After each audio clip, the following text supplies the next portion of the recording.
asked him, I said, well, how can I help you? What can I do?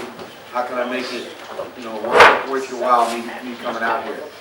And I think, it's amazing when I walked out on that field how much it reminded me of when I worked for the NFL in a program called International Player Development. And our responsibility was to find NFL players wherever they were in the world. So I traveled all over the place, and I'll tell you a story about a young kid that we found that was actually a swimmer. He's 16 years old. How many guys here are 16? So it's about the same age group you guys are in, right? I walked out on a field very much like this. Maybe not as nice, to be honest with you. It was just a cow pasture, basically. The grass was about up to your shins. And watched this gigantic kid who was really skinny and didn't know anything about football. I mean, nothing about football. And today, that kid is a 6-year veteran in the National Football League.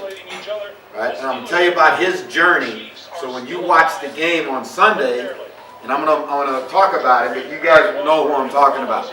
He wears number 76 and he plays right tackle for the Patriots. Right now, he had no background in football whatsoever. He came to football because his best friend played for a junior team, just like you guys, and said, hey, why don't you, they were going somewhere for the weekend, and he said, well, just come to practice with me. You can stand on the sidelines while I practice, and then we'll go. And Sebastian saw football for the first time, and he thought, oh, that's pretty cool. I think I'll try that. And he ended up playing, and we found him. I heard a story about this gigantic kid that was playing for this junior team, and I went out there, and he was big, but he didn't have any idea what he was doing. And I talked to him after practice, and I said, you've got a gift, because there aren't very many kids your size. He was 17, he was 6'4", about 215 pounds. I don't know how many stones that is. But he could bend, and he was really aggressive. He liked contact. He liked the physical part of the game, which I watch you guys out there with no pads on. You guys are slamming into each other, going to the ground. And I think, wow, that's amazing. But he said to me at that time, he said, Coach, I want to play.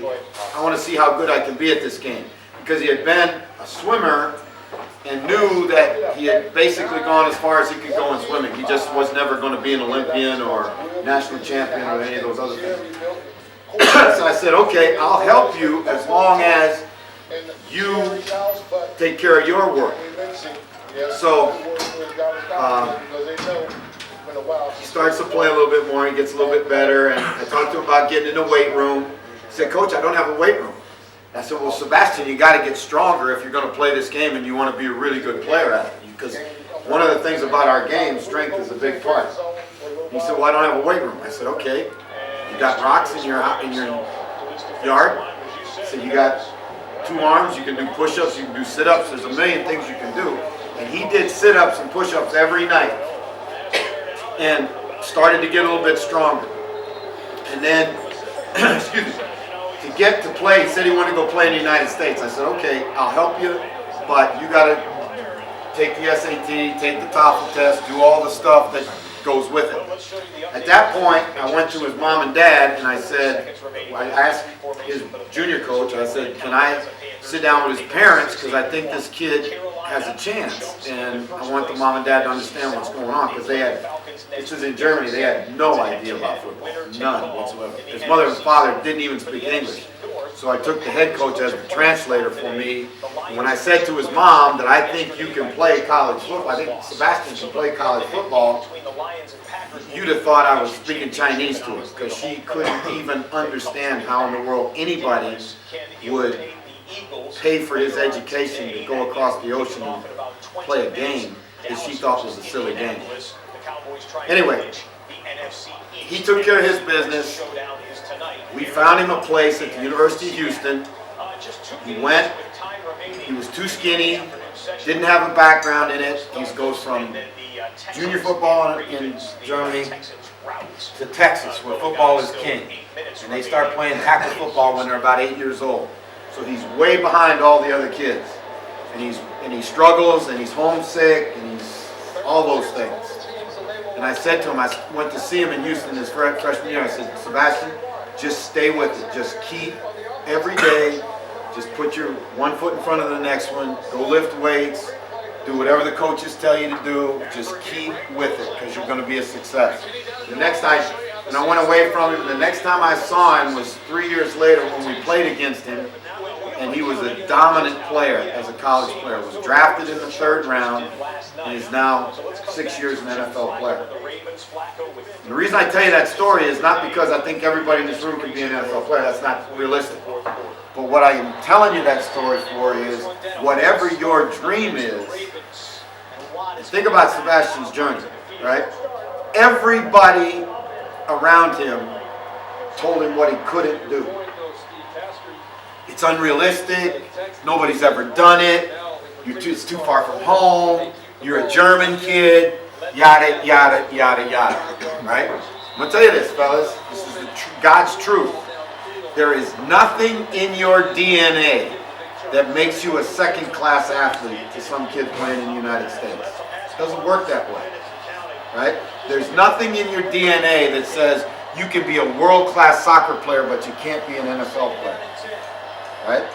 That the limitation is set, the bar is set because you play for the Hertfordshire Cheetahs and you practice on a field with no lines on it, and you don't have this and you don't have that. You don't listen to that stuff, because all it will ever do is limit you. Right? Now, again, whatever your dream is, whatever your goal is in this game, chase it with everything that you have, because this is the greatest game in the world. Absolutely the greatest game in the world. I am related to you. You look at me like I'm crazy. I'm related to you because I was you once upon a time. Right? I was 16 years old and I had a dream that I was going to play college football, and I was too small. The only reason I got to play football, I'll tell you this is a true story. The only reason I got to play football was in 8th grade, and where I grew up, the first opportunity you could play football, you had to get they sent a form home with you because it was school football. And you had to get your parents to sign a release that you could play. Right? And my dad was never around, so he couldn't sign it. So I bugged my mother. I just followed her around, tapped her on the shoulder. Mom, come on, please, please, I want to play, I want to play. She looked at me, I was teeny tiny. Right? So my kid will get killed. I didn't know this until after I played my last football game. She called the school and said, what's this football stuff? And they put her through to the coach, and the coach said, hey, listen, I'll tell you what, sign the form, let him come, we'll cut him, because in America they cut you, right? If you're not good enough or big enough or whatever, they just cut you, and I'll break his heart, that way you don't have to, right? Well, it was a bad year, I guess, so they let me stay, right? And for the next 10 years, my mother watched every football game like this because she was so afraid I was going to get hurt, right? But if that guy hadn't made that opportunity available to me, I would have never had some of the most unbelievable experiences a guy could have. One of which is coming out here and being with you guys, right? Now think about this. Just like I got an opportunity because somebody cared about me, right? And just like all these coaches, none of them are getting paid. Right? They're the real coaches. Right? They're the real coaches. I get paid to do what I do. A lot of money. Right? A lot of money. These guys do it. Why? Because they care about every single one of you. Right? They take time away from their families, their jobs, their world, to give you an opportunity to play the game, the world's greatest game. It's one of the last men's games left, right? It's the greatest team sport there is. I truly believe that. And I'm not taking anything away from those guys out there or anybody that plays soccer or any of that other stuff. But you know what I'm talking about. So remember, it's really important, guys. I want you to understand this. Be grateful for what you have. Because I've been all over the planet. watching young football players. There's a lot of kids that would die for this kind of facility to practice in. There's a lot of kids that would die to have this many coaches willing to go out and spend their time to coach it. Right? To have the equipment that you have, all the stuff. Be grateful and show your gratitude.